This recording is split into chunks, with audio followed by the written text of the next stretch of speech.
Hi,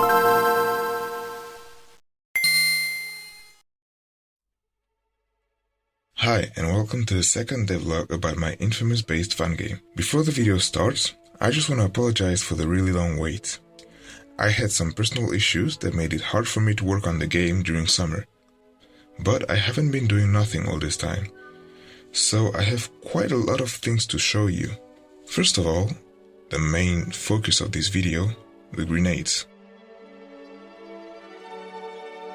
I started with a basic grenade just to test things out, to figure out the perfect timing and trajectory, and also because there was a lot of math involved.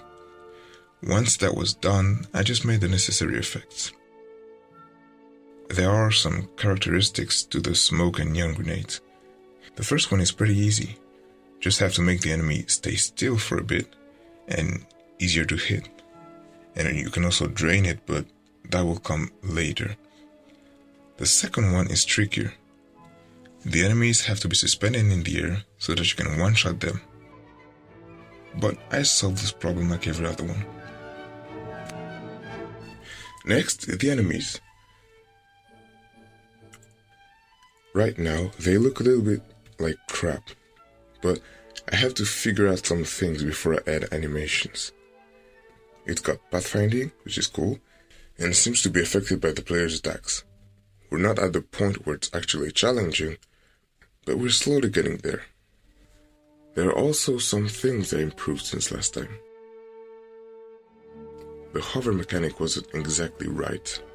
The way I did things was that when the player falls, there's a certain speed they can't exceed, which makes them fall slower. However, it's not like that in InFamous games. In the games, the speed at which you're falling is divided by a certain amount, meaning that if you're about to fall, you can slow your descent, but if you're already falling, there won't be much slowing happening because your speed is already pretty high. I had a serious problem with the collision of the bullets. When they were shot at an object with physics, the reaction was delayed. This was because the bullet wasn't destroyed on impact, but it lingered a few seconds after impact, to let the effect finish happening before disappearing. But with some clever code and by separating the different components of the bullet, I managed to fix that. I also fixed concrete and video, which until now always fired rapidly in bursts of 5, because I was scared of messing up an automatic fire. I revamped them as I was working on the rest of the bullets, and I added some punch to the comet drop. I finally added a dash, re-added the dash. I had already done so at the start of the project, but it wasn't possible to edit its properties in a simple way, not to mention the fact that it barely looked like the original dash. Before the video ends, I'd just like to talk about how things are going to happen regarding development. I don't plan for the game to be centered around Delsin Rowe, but around other characters. I believe making Delsin playable would be logical at some point for the story I have in mind. But right now, I'm just trying to recreate the feeling of the other games, so that when I start working on the other characters and their powers, I don't have to spend more time figuring what works and what doesn't.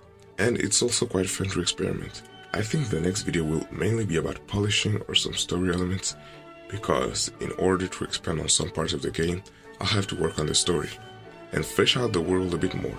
Anyway, thanks for watching the video until the end. I hope you enjoyed it. If you did, please click on the like button and subscribe if you want to see more.